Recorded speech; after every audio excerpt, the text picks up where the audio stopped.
എല്ലാവർക്കും നമസ്കാരം. ഇന്നത്തെ ശുഭചിന്ത.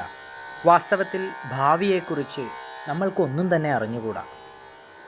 ഭൂതകാലത്തിൻ്റെ ഒരു തുണ്ടെടുത്ത് അതിൽ എന്തൊക്കെയോ ചില മിനുക്കുപണികൾ ചെയ്ത് അതുതന്നെയാണ് ഭാവി എന്ന് വിശ്വസിക്കുന്നു.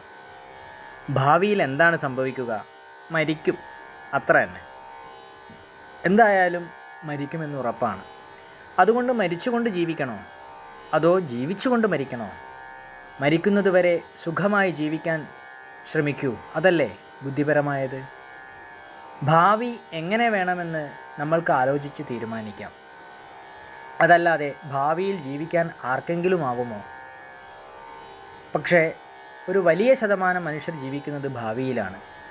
അതുകൊണ്ടാണ് അവരുടെ മനസ്സിൽ ഇത്രയധികം ഭയം.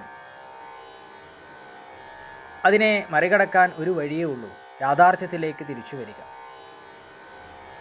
എല്ലാവർക്കും നന്മകളുണ്ടാകട്ടെ. എല്ലാവർക്കും ജീവിത വിജയം ഉണ്ടാകട്ടെ. നന്ദി, നമസ്കാരം.